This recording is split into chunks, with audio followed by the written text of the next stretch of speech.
சலங்கை ஒளி சீரியல் நாளைக்கான எபிசோடில் என்ன நடக்க போகுதுன்னு ரொம்ப சூப்பரான ஒரு ப்ரொமோ ரிவ்யூ பார்க்கலாம் வாங்க. என்னோட ரிவ்யூ பிடிச்சிருந்தால் லைக் பண்ணுங்க.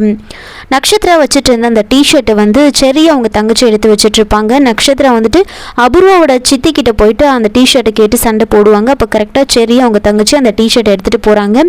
இது என்ன, இது எதுக்காக நீ இந்த டிஷர்ட்டை வச்சிருக்க அப்படின்னு கேட்கும் போது தான் நக்ஷத்ரா வந்து ஒத்துக்கிறாங்க. ஆமாம், நான் உங்கள் அண்ணனை வந்து லவ் பண்ணுறேன் அப்படின்னு சொன்னதுமே இதை கேட்டு செரிக்கு பயங்கர ஷாக்கு, ரொம்ப சந்தோஷமாகவும் ஆயிடுவார்.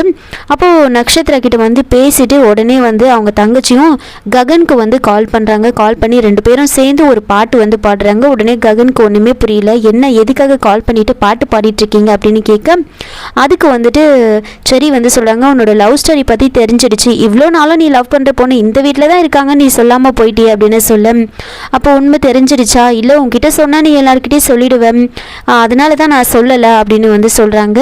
சரி எப்படியோ தெரிஞ்சிடுச்சு இந்த வீட்டில் தான் இருக்காங்கன்னு கன்ஃபார்ம் ஆயிடுச்சு அப்படின்னு சொல்ல, ஆனால் இந்த விஷயம் மாமாவுக்கு தெரிஞ்சால் அவர் எப்படி எடுத்துப்பாரோ அதை நினச்சி உங்களுக்கு பயமா இல்லையா அப்படின்னு சொல்ல, நான் ஏன் பயப்படணும், உங்கள் மாமா தான் பயப்படணும், அவரே பின் வாங்கிடுவார் பாரு இந்த விஷயத்துல இருந்து அப்படிலாம் வந்து ரொம்ப கோவமாக ககன் பேச உடனே செரிக்கு பயம் வந்துடுது.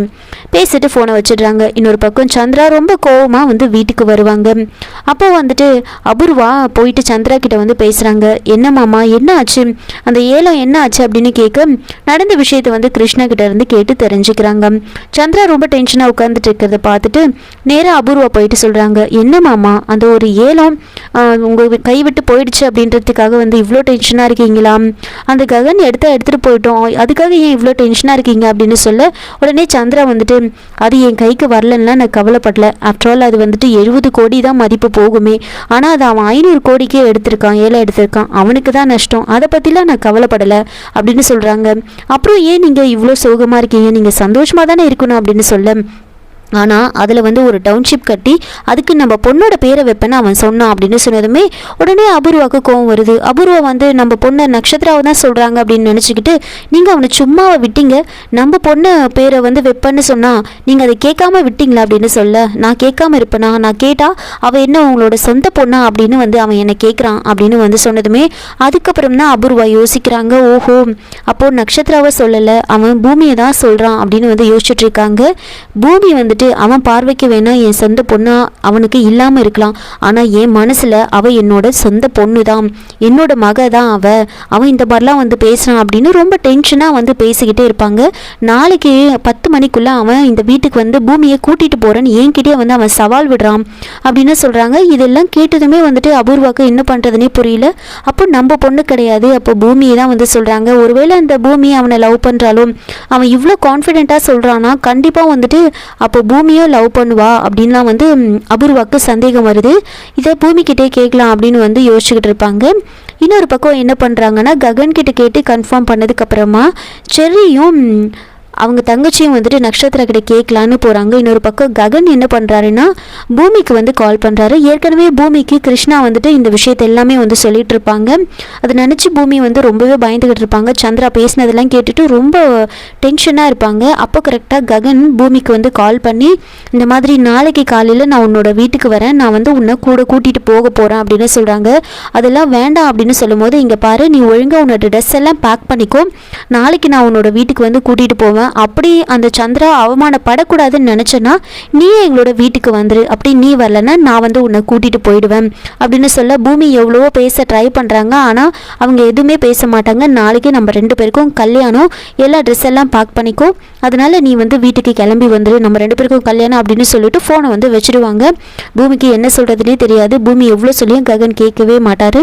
இங்கே வந்துட்டு சந்திரா ரொம்ப டென்ஷனாக இருக்குது. செர்ரியும் அவங்க தங்கச்சி நேராக போய்ட்டு நக்ஷத்ரா கிட்ட வந்து கேட்குறாங்க, நாங்கள் அண்ணனுக்கு கால் பண்ணி கேட்டோம், அவர் வந்து எல்லாத்தையும் ஒத்துக்கிட்டாரு அப்படின்னு சொல்ல, என்ன சொன்னார் அப்படின்னு கேட்க, அவரும் ஒன்று லவ் பண்ணுறது ஒத்துக்கிட்டாரு அப்படின்னு சொன்னதுமே நக்ஷத்ரா ரொம்ப சந்தோஷப்படுறாங்க. ஆனால் இதில் வந்துட்டு நீங்கள் 2 பேரும் ஒன்றா சேர்ந்தீங்கன்னா இந்த 2 குடும்பமும் ஒன்றா சேரும், ஆனால் இந்த வீட்டில் இதெல்லாம் எப்படி எடுத்துப்பாங்கன்னு தெரியல, பெரிய சண்டையே நடக்க போகுது அப்படின்லாம் சொல்லும்போது, அப்போ நக்ஷத்ரா ரொம்ப சாதாரணமாக, எனக்கு அதை பற்றிலாம் கவலை கிடையாது, எனக்கு ககன் கூட சேர்ந்து சந்தோஷமாக வாழணும், அது மட்டும் எனக்கு போதும், வேற எதுவும் தேவையில்லை, வேற எதை பற்றி எனக்கு கவலை கிடையாது அப்படின்னு நக்ஷத்ரா ரொம்ப சாதாரணமாக சொல்ல இப்படி நக்ஷத்ரா ககனை பற்றி பேசிட்டு இருந்தது, அவர் கூட சேர்ந்து வாழணும்னு சொன்னது எல்லாத்தையுமே வந்துட்டு அப்ரூவாவோட சித்தியும் அப்படியே ரெக்கார்ட் பண்ணுறாங்க.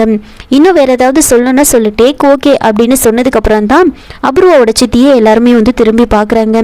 அவங்க எல்லாமே நான் ரெக்கார்ட் பண்ணிட்டேன், இதை எல்லாத்தையும் எடுத்துகிட்டு போய் உங்கள் அம்மா கிட்டே நான் காமிக்க போகிறேன் அப்படின்னு சொன்னதுமே நக்ஷத்ராக்கு என்ன பண்ணுறதுனே புரியல. உடனே என்ன பண்ணுறாங்க, நேராக போய்ட்டு அவங்க முன்னாடி வந்து நிற்கிறாங்க. உங்களுக்கு எதுவுமே எடுக்க தெரியாது, வீடியோ கூட சரியாக எடுக்க தெரியாது, அப்புறம் ஏன் இவ்வளோ சீன் போட்டுட்ருக்கீங்க அப்படின்னு சொன்னதுமே அவங்களுக்கு கொஞ்சம் கோவம் வந்துடும். என்னது எனக்கு எடுக்க தெரியாதா, எப்படியும் எங்களை எடுத்துருக்க மாட்டீங்க, இந்த செவத்தை தான் எடுத்துருப்பீங்க அப்படின்னு சொன்னதுமே என்ன சொல்கிற நீ, என்னையா இப்படி சொல்கிற, சோஷியல் மீடியாவில் நான் எவ்வளோ பெரிய ஆள் தெரியுமா அப்படி இப்படின்னு சொல்லிட்டு நீயே இந்த வீடியோவை பாரு, நான் எப்படி எடுத்திருக்கேன்னு பாரு, நீ பேசுறதுலாம் எப்படி ரெக்கார்ட் ஆயிருக்குன்னு பாரு அப்படின்னு சொல்லிட்டு அந்த ஃபோனை நேராக எடுத்துகிட்டு வந்து நக்ஷத்ரா கிட்ட வந்து கொடுக்குறாங்க. பாரு பாரு அப்படின்னு சொல்ல, அச்சோ நல்லா எடுத்திருக்கீங்க, நான் தான் உங்களை தப்பாக புரிஞ்சுக்கிட்டு இப்படி சொல்லிட்டேன் அப்படின்னு சொல்லிட்டு அப்படியே பார்த்துக்கிட்டே டக்குன்னு அந்த ஃபோனை போட்டு உடச்சிடுறாங்க. அப்படியே தூக்கி பயங்கரமாக கீழே போடுறாங்க. பீஸ் ஆகிடும். மொத்தமாக வந்து அந்த ஃபோன் வந்து உடஞ்சி போகுது. இன்னொரு பக்கம் இந்த விஷயத்தை கேட்டு அபூர்வா ஒரு பக்கம் டென்ஷனாக இருக்க, பூமி ஒரு பக்கம் நாளைக்கு கல்யாணம், நீ நாளைக்கு ரெடியாக இருக்கணும், நாளைக்கு வந்து நான் உன்னை கூட்டிகிட்டு போவேன், அப்படி உன்னோட அப்பா சந்திரா வந்துட்டு அவமானப்படக்கூடாதுன்னு நினச்சா நீயே வந்துரு அப்படின்னு சொன்னதெல்லாம் நினச்சிக்கிட்டு ரொம்ப பயந்து போயிருப்பாங்க. இன்னொரு பக்கம் ககன் என்ன பண்ணுறாருன்னா வீட்டுக்கு போகிறாரு. அப்போ சாரதா வந்துட்டு ஐயரை வர வச்சு கல்யாணத்துக்காக ஒரு தேதியை பார்க்க சொல்லிட்டு இருப்பாங்க. ஆனால் அடுத்த ஒரு வாரத்துக்கு எந்த ஒரு டேட்டும் கிடையாது, நல்ல நாளும் கிடையாது அப்படின்னு ஐயர் சொல்லிட்டு இருப்பாரு. ககன் நேராக போகிறாரு. அந்த ஐயர்கிட்ட வந்து நாளைக்கு நல்ல நாளா அப்படின்னு கேட்குறாரு.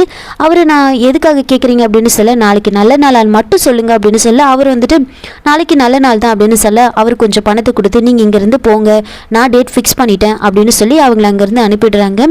நாளைக்கு எனக்கும் பூமிக்கும் கல்யாணம் அப்படின்னு சொன்னதுமே சாரதா வந்து என்ன ககன் சொல்ற அப்படின்னு சொல்ல, நாளைக்கு நான் பூமியை அவங்க அந்த வீட்டில இருந்து இங்கே கூட்டிட்டு வர போறேன் அப்படின்னு சொல்றாங்க.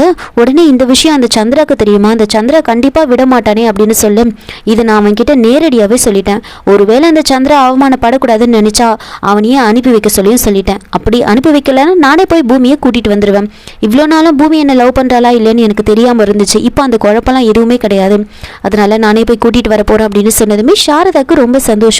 ஒரு பக்கம் பூர்ணிமா ரொம்ப பயந்துகிட்டே இருப்பாங்க. என்ன அண்ணன் இப்படி சொல்றாரு அப்படின்னு சொல்ல, நீ ஏன் பயப்படுற, நாளைக்கு பூமி நம்ம வீட்டுக்கு வரப்போறா, அதை நினைச்சு சந்தோஷப்படு அப்படின்னு சொல்லிட்டு இருக்காங்க.